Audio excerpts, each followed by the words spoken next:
Assalamualaikum warahmatullahi wabarakatuh. Halo anak-anakku kelas 5, kembali lagi bersama Bapak Ega dalam pembelajaran PAI. Pada pagi hari ini kita akan mempelajari dengan seksama pembelajaran PAI tentang Asmaul Husna atau mengenal nama-nama Allah dan kitabnya. Dan kali ini Pak Ega akan menggunakan metode pembelajaran 5W plus 1H. Apa itu 5W plus 1H? Sebelum pembelajaran dimulai, alangkah baiknya kita membaca doa belajar agar ilmu yang kita pelajari bermanfaat dan bisa diamalkan. Al-Fatihah ila hadratin Nabi Mustafa Rasulullah sallallahu alaihi wasallam. Al-Fatihah. A'udzubillahi minasyaitonir rajim. Bismillahirrahmanirrahim. Alhamdulillahirabbil alamin arrahmanir rahim maliki yaumiddin. Iyyaka na'budu wa iyyaka nasta'in ihdinas siratal mustaqim siratal ladzina an'amta 'alaihim ghairil maghdubi 'alaihim waladdallin. Amin. Allahumma inna as'aluka ilman nafi'an wa rizqan thayyiban wa amalan mutaqabbalan. Raditu billahi rabbah wa bil islami dinah Muhammadin nabiyya wa rasulah. Rabbi zidni ilmah warzuqni fahmah. Amin ya Allah ya Rabbal alamin. Oke, apa itu pembelajaran 5W plus 1H? Kita lanjut ke slide pertama. Jadi pembelajaran metode 5W plus 1H adalah pembelajaran yang menggunakan kata tanya. Jadi pembelajaran ini ditunjukkan agar mengembangkan kemampuan otak berpikir kalian. Jadi kalian bisa berpikir kritis terhadap materi-materi yang telah Pak Ega berikan. Jadi 5W itu adalah yang pertama what. What itu apa? Kata tanya apa? Why, kenapa? Where, di mana? When, kapan? Who, siapa? Dan 1H adalah how, bagaimana. Jadi sudah jelas ya untuk metode pembelajarannya. Dilanjut. Nah, sini ada tujuan pembelajaran sesuai dengan kompetensi dasar kalian. Yang pertama, meyakini adanya Allah Subhanahu wa taala yang Maha mematikan, Maha hidup, Maha berdiri sendiri, dan Maha esa. Jadi ini untuk yang pertama, tujuan yang pertama. Yang kedua, meyakini adanya kitab suci melalui rasul-rasulnya sebagai implementasi dari rukun iman. Yang ketiga, menunjukkan sikap berani, peduli, mandiri, dan teguh pendirian dari pemahaman Asmaul Husna, yaitu Al-Mumit, Al-Hayyu, Al-Qayyum, dan Al-Ahad. Yang keempat, menunjukkan sikap percaya diri dari pemahaman kitab-kitab suci para rasul-rasul Allah Subhanahu wa taala. Oke. Pada hari ini kita akan mempelajari huruf yang Bapak tebalkan ya, yaitu belajar Asmaul Husna tentang Al-Mumit, Al-Hayyu, Al-Qayyum, Al-Ahad dengan metode pembelajaran 5W 1H. Oke, lanjut next. Mengenal Allah Subhanahu wa taala melalui Asmaul Husna. Apa itu Asmaul Husna? What? W yang pertama, 5W 1H. W yang pertama adalah what. What? Apa itu Asmaul Husna? Asmaul Husna atau Al-Asmaul Husna adalah nama-nama milik Allah Subhanahu wa taala yang baik dan indah. Jadi W yang pertama itu what, apa pengertian dari Asmaul Husna. Jadi pengertiannya adalah nama-nama milik Allah Subhanahu wa taala yang baik dan indah. Untuk selanjutnya W yang kedua why. Kenapa kita harus mempelajari Asmaul Husna? W yang kedua why, kenapa kita harus mempelajari Asmaul Husna? Yang pertama, agar kita lebih mengenal Allah Subhanahu wa taala. Yang kedua, agar kita lebih mudah berdoa meminta kepadanya atau rajin beribadah. Yang ketiga, agar kita sebagai makhluk selalu berbuat baik dengan sesama. Jadi untuk W yang kedua itu why, kenapa? Jadi kalau ada pertanyaan, kenapa kita harus mempelajari Asmaul Husna? Nah, yang 3 poin ini akan menjawab pertanyaan kalian. Oke, lanjut next. Selanjutnya, Wu, siapa? Wu. W yang ke berapa? W yang ketiga, Wu. Yang artinya itu siapa? Siapa itu Al-Mumit? Siapa itu Al-Hayu? Siapa itu Al-Qayyum? Dan siapa itu Al-Ahad? Wu Al-Mumit, Wu Al-Hayu, Wu Al-Qayyum, Wu Al-Ahad. Nah, jadi kalian harus tahu siapa itu. Al-Mumit adalah Allah yang maha mematikan. Wu Al-Mumit, Al-Mumit adalah Allah yang maha mematikan. Wu Al-Hayu, siapa Al-Hayu?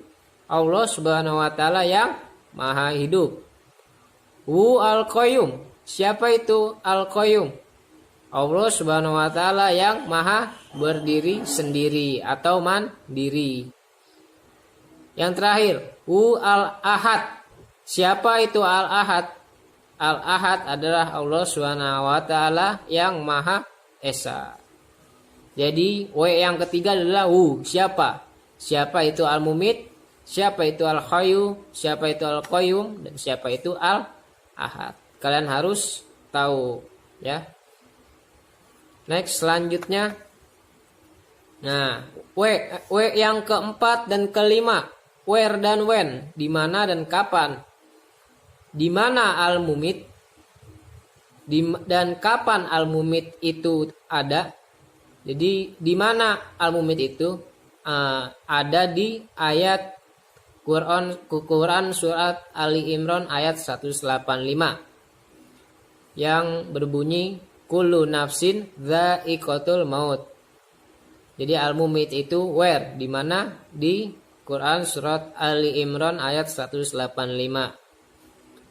Ya, yang artinya setiap yang hidup atau bernyawa pasti akan merasakan kematian. Jadi ini dalil tentang Al-Mumit, where, di mana Al-Mumit yang maha mematikan. Terus when, kapan? Kapan terjadinya Al-Mumit? Kapan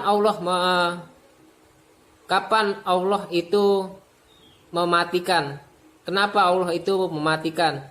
Nah, ini udah ada gambar atau contoh gambar tentang Al-Mumit, yaitu setiap makhluk hidup pasti akan merasakan kematian. Karena nanti kita ketika sudah meninggal ada amalan yang tidak akan putus, dalam hadis dari Abu Hurairah radhiyallahu anhu, yaitu kalau Rasulullah Shallallahu alaihi wasallam atau Nabi Shallallahu alaihi wasallam bersabda, "Iza mata ibnu Adam in qata'a amaluhu ila min salasin shadaqah jariyah au ilmin yadfa'u bih au waladun shalihah yad'u lahu."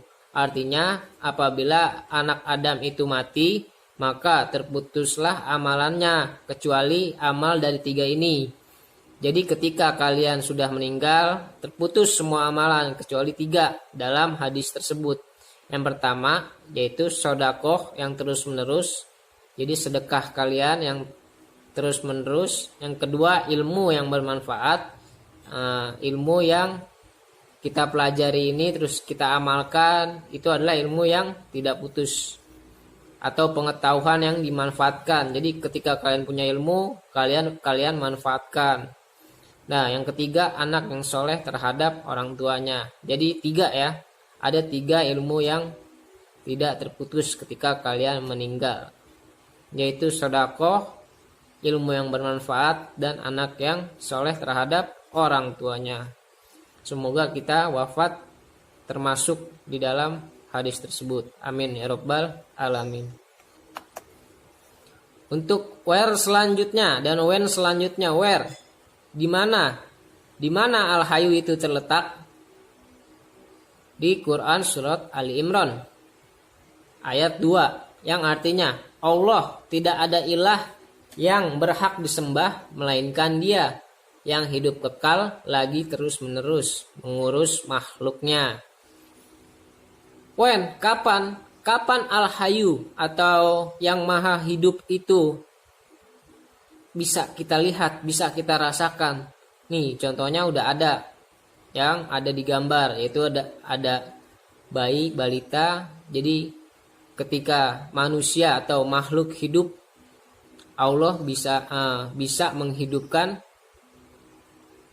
manusia, bisa juga mengembangkan manusia. Contoh yang kedua ini seperti manusia yang tadinya jadi dari bayi sampai dia jadi tua.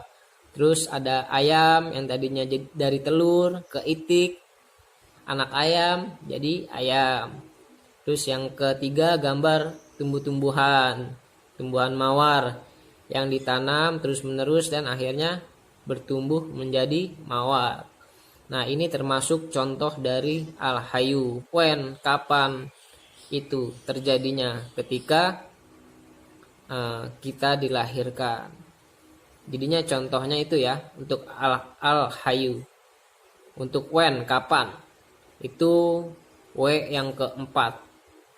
Kapan sih Al-Hayyu itu kita dapat rasakan? Nah, itu ketika kita hidup di bumi, ketika kita beranjak besar, ketika tumbuh-tumbuhan yang tadinya kecil jadi besar, ketika ayam yang tadinya bertelur menjadi ayam yang sekarang kita makan, seperti itu. Itu namanya Allah mempunyai sifat Asmaul Husna Al-Hayyu. Next, selanjutnya masih W yang keempat dan W yang kelima, where dan when. Where di mana Al-Qayyum? Where di mana Al-Qayyum itu? Ada di surat Al-Baqarah ayat 255 yang sering kita baca. Tahu nggak ayat kursi untuk ngusir setan biasanya?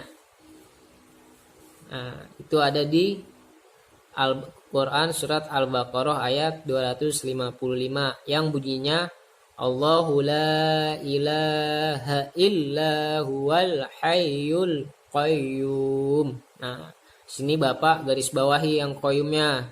Jadi artinya Allah tidak ada Rob yang berhak disembah kecuali Dia yang hidup kekal lagi terus-menerus mengurus makhluknya.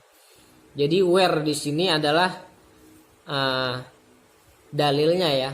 Where di sini adalah dalilnya. Dia dalilnya itu ada di surat Al-Baqarah ayat 255. Nah, terus when, kapan? Kapan kita rasakan Al-Qayyum, nama-nama Allah yang baik ini? Nah, ini ada contoh gambar antara siang dan malam. Jadi Al-Qayyum ini adalah Allah itu berdiri sendiri. Allah itu yang mengurusi segala bentuk hidup makhluknya, seperti pergantian siang dan malam, pergantian musim, turunnya hujan, terjadinya gempa bumi, itu udah semua Allah yang atur. Sampai tata surya pun itu semua sudah menjadi urusan Allah Subhanahu wa taala. Jadi itu yang termasuk di dalam Al-Qayyum, penjelasan dalam Al-Qayyum tersebut. Next, untuk selanjutnya. Nah, where masih di W keempat dan W kelima. Where di mana? Di mana Al-Ahad? When, kapan Al-Ahad itu kita rasakan? Nah, where di mana? Pasti Al-Ahad kalian sudah sering mendengar kan, Al-Ahad. Al-Ahad yang artinya adalah Allah itu Esa, yang ada di surat Al-Ikhlas, yang kelas 3 atau kelas 4 sudah kita pelajari.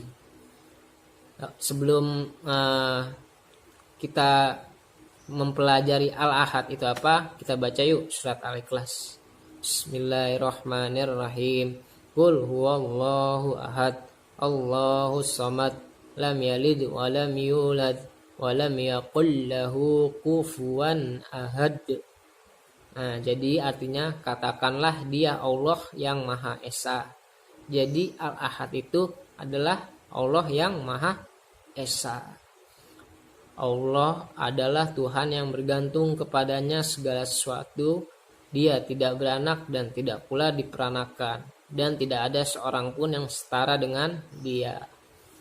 Kapan Al-Ahad itu kita rasakan? Nah, di sini Pak Ega nggak bisa memberikan jawaban untuk kalian. Karena apa? Karena banyak pendapat ulama yang masih berbeda faham.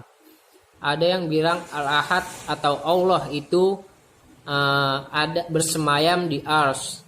Ada yang menjawab Allah itu sedekat urat nadi. Ada yang menjawab Allah itu ada di mana-mana mengawasi kita. Terus ada pula ulama yang menjawab Allah itu ada di hati kita.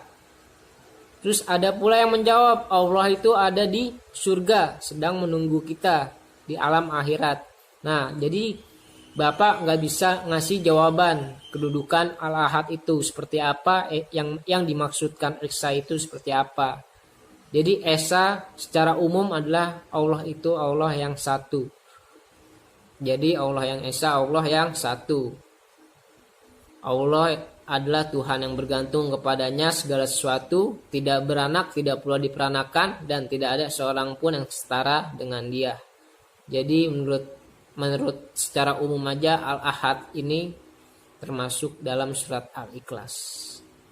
Jadi where Al-Ahad itu di dalam surat Al-Ikhlas, when kita tidak tahu, Allahu a'lam bishawab.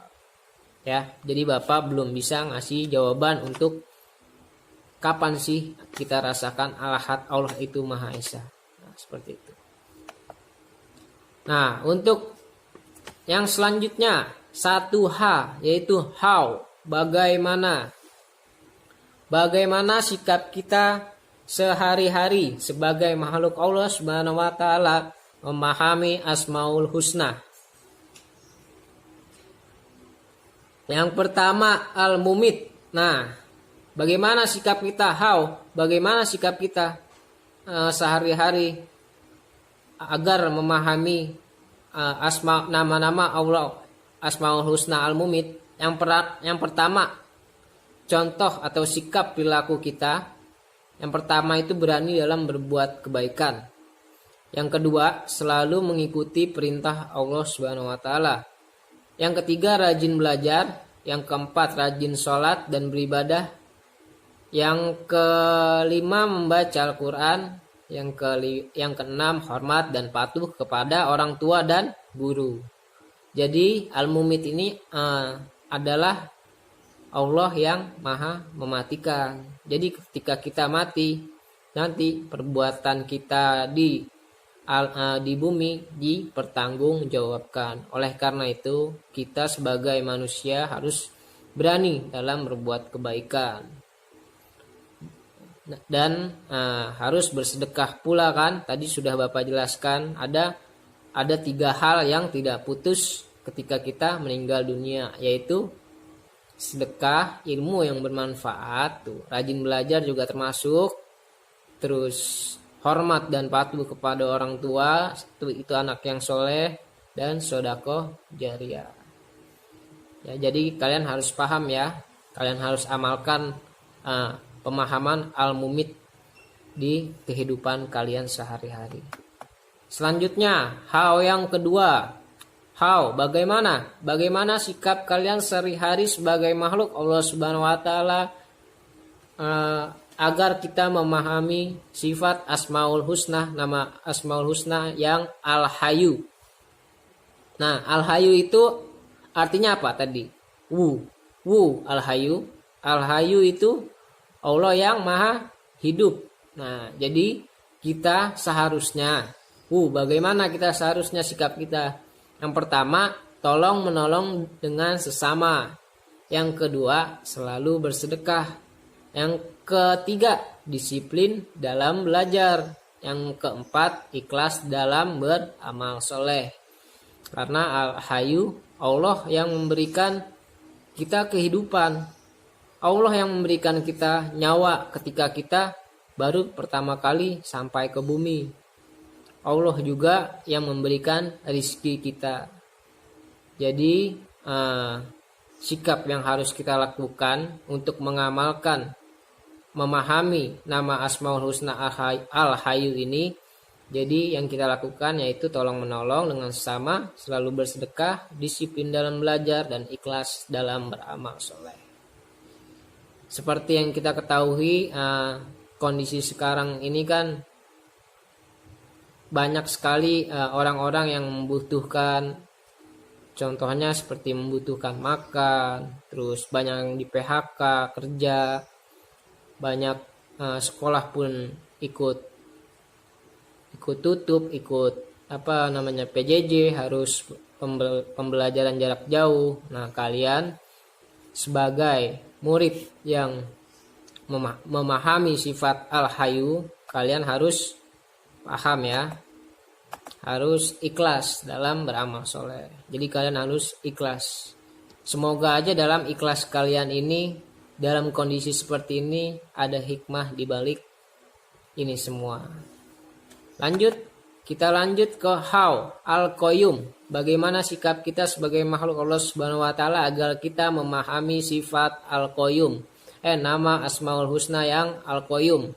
Jadi yang pertama, sebagai makhluk hidup kita harus bersyukur. Harus bersyukur. Walaupun hidup kayak gini juga, kondisi sekarang kayak gini, harus bersyukur apa yang Allah berikan. Yang kedua, selalu hidup mandiri. Nah, kalian harus mandiri, tidak bergantung dengan orang lain dalam segala situasi dan kondisi. Jadi kalian harus mandiri. Yang ketiga, berani bertanggung jawab. Nah, berani bertanggung jawab apabila kalian melakukan kesalahan, baiknya kalian minta maaf. Selanjutnya, saling menghargai orang lain. Contohnya, saling menghargai orang lain seperti apa? Nah, kalian harus saling menghargai setiap keyakinan yang berbeda. Contohnya seperti itu. Yang selanjutnya, saling menjaga dan memelihara ciptaan Allah Subhanahu wa taala. Nah, di kondisi yang sekarang ini kan sudah ada kayak protokol, harus pakai masker, harus sering cuci tangan, terus harus distancing. Nah, itu harus kalian lakukan. Agar apa? Agar kita bisa saling bertemu kembali dalam melakukan proses pembelajaran. Ya, jadi saling menjaga dan memelihara ciptaan Allah. Mungkin dari kondisi ini Allah yang menciptakan agar kita tahu, agar kita memahami hikmah di balik ini semua. Jadi itu ya untuk yang Al-Qayyum, bagaimana sikap kita. Untuk selanjutnya, how yang terakhir nih, bagaimana sikap kita sebagai makhluk Allah memahami nama Asmaul Husna, yaitu Al-Ahad. Yang pertama, meyakini bahwa Allah Subhanahu wa taala selalu ada dan mengawasi kita. Jadi Al-Ahad itu Allah yang Maha Esa. Jadi kan harus yakin bahwa setiap perilaku, setiap perbuatan Allah pasti selalu melihat dan mengawasi kita. Yang selanjutnya, selalu berdoa dan beribadah kepada Allah. Nah, itu harus selalu kalian lakukan, karena itu bukan lagi suatu sunnah, melainkan itu adalah kewajiban. Karena sholat dan berdoa itu adalah kewajiban dari setiap seorang muslim.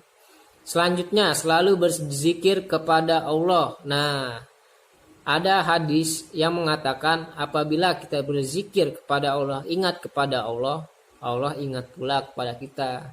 Nah, jadi untuk Al-Ahad ini kita harus lebih banyak berzikir kepada Allah agar Allah juga mengingat kita. Untuk yang terakhir, tidak menyekutukan Allah. Karena di dalam surat Al-Ikhlas Allah tidak beranak dan tidak pula diperanakan. Ya, jadi kalian sudah jelas ya bagaimana sikap kalian, apa pengertian Al-Ahad, terus apa dalil-dalilnya Al-Ahad, Al-Qayyum, Al-Hayyu, Al-Mumit. Jadi kalian udah harus paham ya dengan metode Bapak, yaitu 5W 1H. what, when, who, where, dan how ya. Jadi kalian harus paham.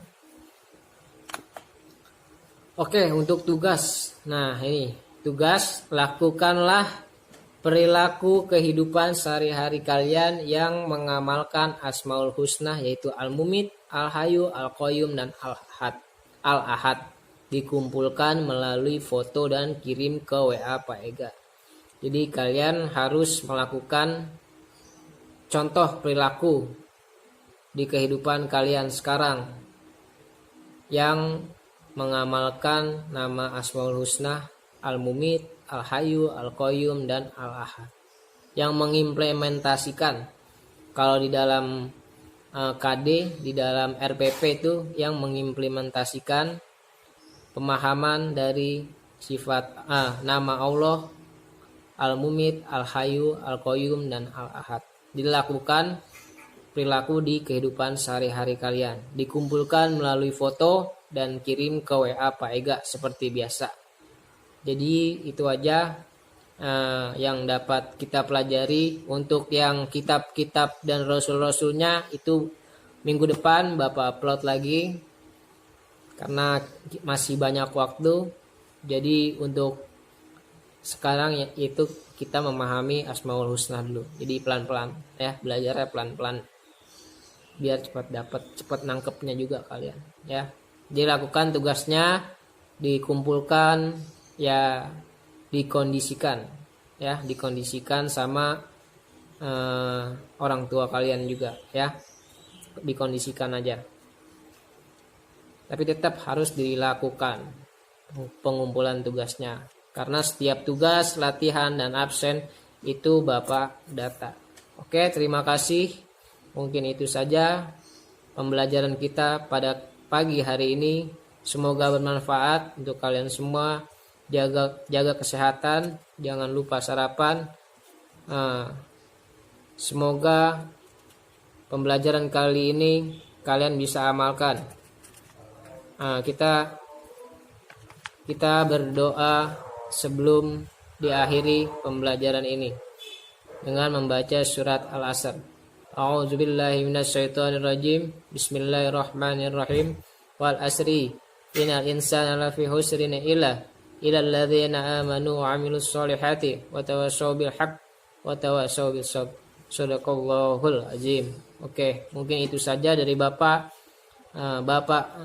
Selebihnya punya Allah Subhanahu wa taala, kekurangan ada di Bapak. Wabillahi taufiq wal hidayah. Assalamualaikum warahmatullahi wabarakatuh.